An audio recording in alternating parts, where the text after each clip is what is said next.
Hello, everyone, and welcome to our channel. I'm Mark, And I'm Rob. and today we're going to revisit some quotes that Geno Auriemma said about Caitlin Clark and how we think he needs to eat crow.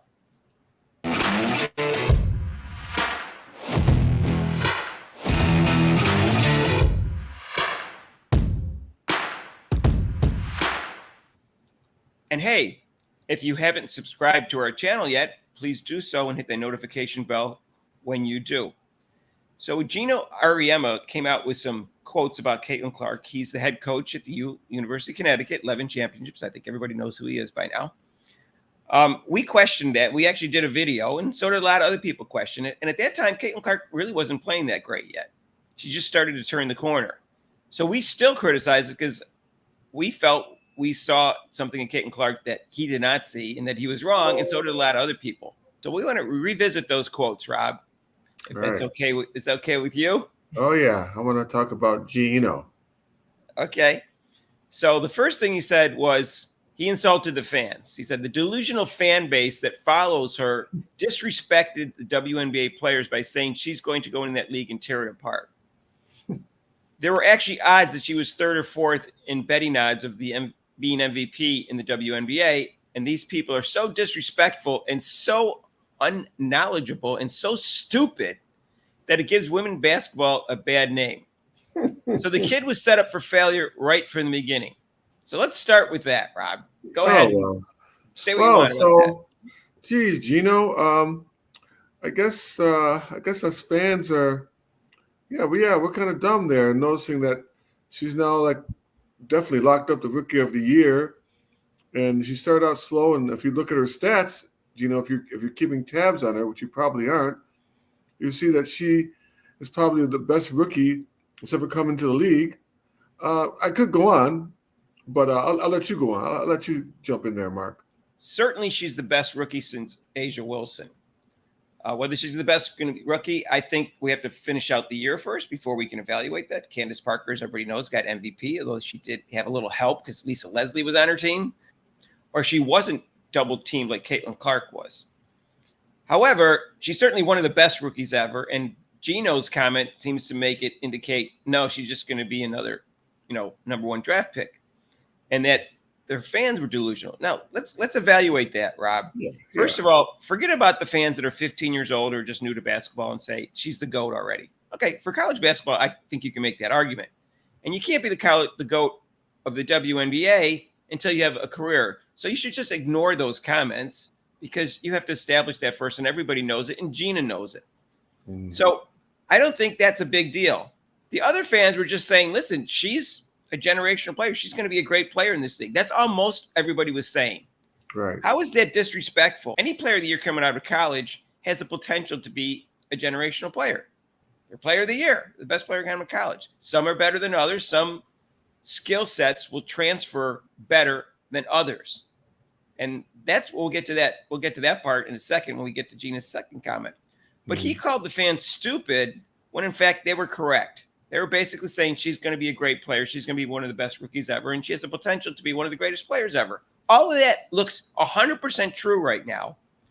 And by saying that she has great potential to say that, that's not disrespecting the people in the league. They just need to quit being so insecure about that. People promote great rookies all the time. They promoted Michael Jordan, Shaq. It's not disrespectful for the league. They're just promoting the rookie because the rookie's great and bringing eyes to the league. Well, to me, Mark, it's more disrespectful to Caitlin Clark because they're the league, and everyone else has said, oh, I didn't realize how good she was. I didn't see this coming. When all of us supposedly delusional fans saw that this was going to happen, that her jerseys were going to sell out, that the arenas might have sell out, because it was happening since before she came in the league. So how can you not be prepared and then call us delusional that this wouldn't happen?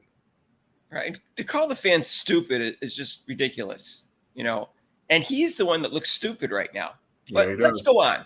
Let's go on with his next quote, Rob.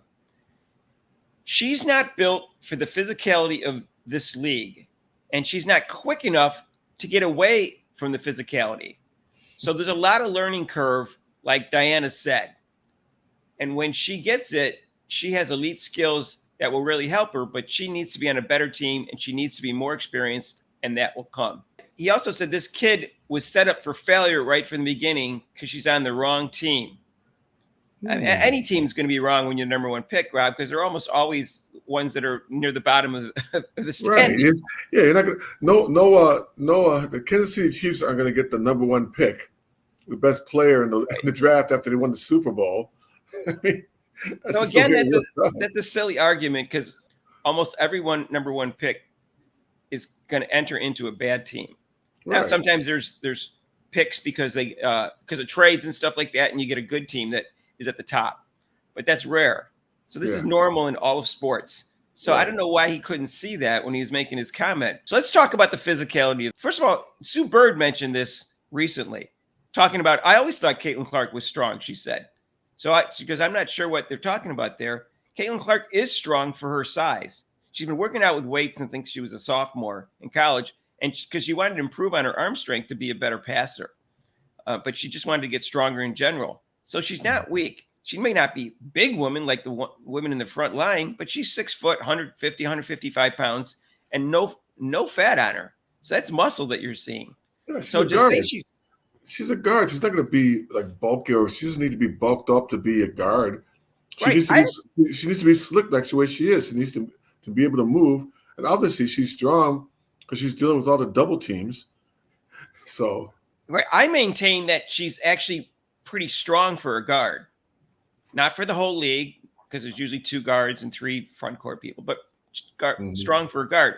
And she showed in the first 10 games. At this point, Geno already saw that she could handle the physicality.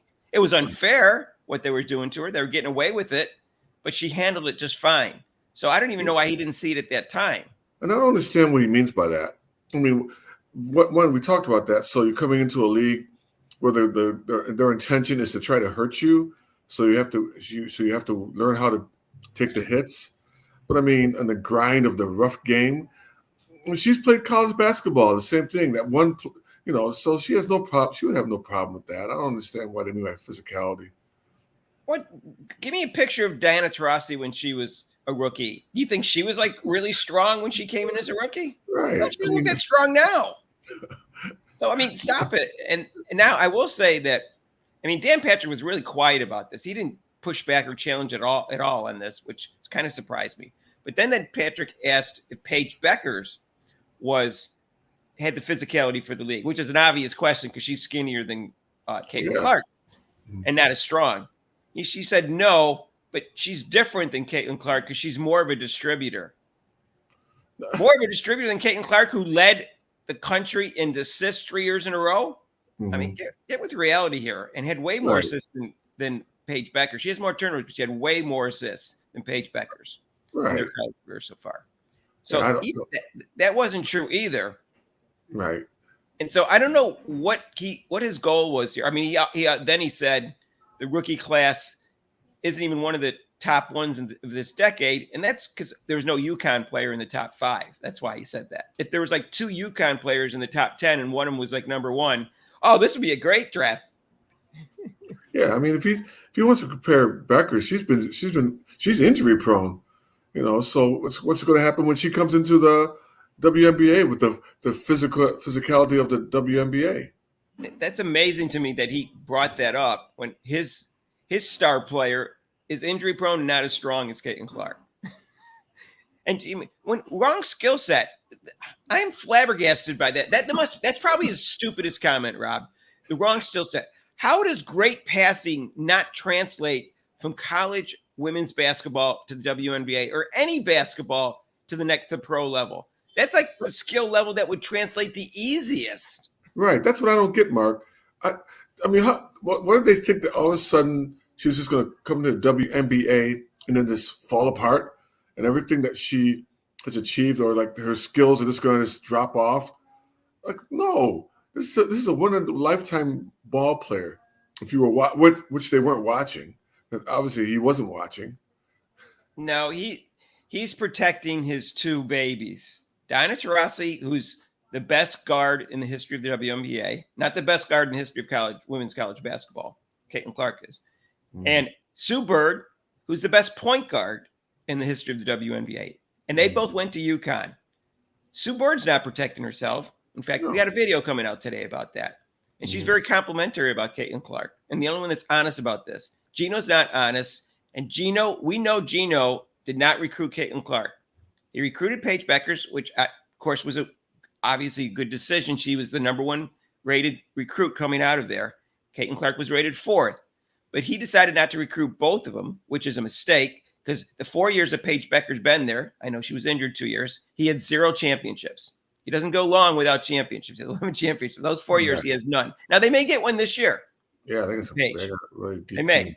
They got some good recruits. They had 5 injuries last year. Paige is going to be the best player in the country along with Juju Watkins. He may get one. If he had recruited Caitlin Clark, he might have had 4 championships during those 4 years. He might have. Yeah. Oh, yeah. Well, definitely. Yeah, he would have. But, I guess he's so maybe wrapped up and spoiled. Do you think – just think if he was a coach for the Olympic team, I don't think Clark would have been on the team either. Yeah, someone recently said that they thought that Geno helped keep her off the team. There's no indication that exists. So I'm not going to encourage that at all. He's not in the committee. He wasn't the head coach. He wasn't involved in it anymore. He's just UConn. Yes, sure. He didn't want that for his UConn players, but I don't think they didn't need that, Mark. No indication of that. Let's put it that way. They didn't need that. They had Dawn Staley on the staff, so they didn't need that. or Jennifer Rosati. She's from UConn. She's the head of the committee. You didn't need Geno for that. You already had a UConn person protecting the UConn players. Now, he may have said something to her, but I can't. There's no indication of that, so I don't want to promote that. Right. But to say the fans are disrespecting when just because they thought Caitlin Clark was going to be great is silly for 2 reasons. Number one, she was going to be great, and she is great. And 2, why are you calling them stupid? Yeah, when you're the one looking stupid now. Yeah. How's that crow tasting now? How's that tasting? Caw. How's that tasting, Geno? And I want an apology from Geno. I want him to retract that and say I was wrong, or he was wrong. I do. I want an apology because he was talking about people like me who said she's going to be great in this league. I want them to interview. I want them to interview him now and say maybe beginning of the college season they've been asking everybody else about Caitlin Clark questions. I wonder if they ask him a question, what he thought about Caitlin Clark, how he would respond now. That's what I want. Right. Well, I would love to interview him. How about let's talk about the MVP thing, but the odds about her being MVP, which I thought was a little high, because he was going into a bad team. So even if she played great, the chance of her MVP is really slim unless they have to have a good record. That's just the way people vote. I don't always agree with it. I think you need to decide how many wins that person contributed to their team, but people get all wrapped up in the best record and the second best record. And that's been happening in the NBA for a long time. However, right now, people are actually saying that because they're naming 500. They're saying that she's an MVP candidate. She's a top 5 candidate. The odds now she's tied for second in the odds of her getting the MVP. Now, she's not going to get it almost for sure, but A'ja Wilson's having a great year. But who knows? The Aces haven't been winning lately, and they're not in first place. So Caitlin Clark and the Fever go on an unbelievable winning streak, and she plays better and better. Who knows what's going to happen? But it doesn't look silly. The odds for the MVP race does not look silly. Right. And I didn't think she was going to – I said that. She's not going to be MVP her rookie year. I said that the chances of that are almost nil, but I said she could be first team All-Pro. And if you had a vote right now for first team All-Pro, she looks like one of the top 5 players in the league. Well, she should be because she's going to get Rookie of the Year, and not to put her on the first team would be kind of Rob, stop it. That's neck and neck. It's neck and neck. Oh, that's right. Walking double-double. She's going against a walking double-double. The league won't allow you – when you promote one rookie, you got to promote the other. So stop it with it. And she's not black. Right. Yeah. Well, I don't think Geno cares about race, but I never got that impression from him. No, he just cares about I think he's race neutral. That I'll give him that. This take is awful. It looks bad. It was probably the worst take of anybody, considering that he knew better. Like, you can take as someone who doesn't know a lot about basketball or something like that has the take about, Caitlin Clark is average, whatever. They're a casual fan. They don't really know basketball. But Geno knows basketball. Yeah. And he knew that this was wrong, and he said it anyways. He knew that her skills were going to translate. He must have known, Rob. There's just no way in my mind he didn't know this. Even Dawn Staley backed off and actually gave Caitlin Clark props. Oh yeah, she's a great passer. She's really good. Well, after she beat her, after she lost to her, when she Dawn Staley, when she lost to Caitlin Clark, or she lost to her team junior year, she didn't say very much at all. She didn't say any compliments. She waited till after Caitlin Clark lost her team, because now she's feeling good because she won. It's easy to be a great sport when you win. It's much harder when you lose. Right. And Geno lost. He lost out by not recruiting Caitlin Clark. And that's what this is about. And also because she didn't go to UConn. He overrates all the UConn players and underrates everybody that didn't go to UConn. He's like that. I understand you back up your own player, but he goes overboard on that. Yeah. And that's what this is. And he looks like an idiot himself. He looks stupid. He looks stupid. Who's the stupid one now, Geno? It's just dumb. And he also looks like he lacks objectivity.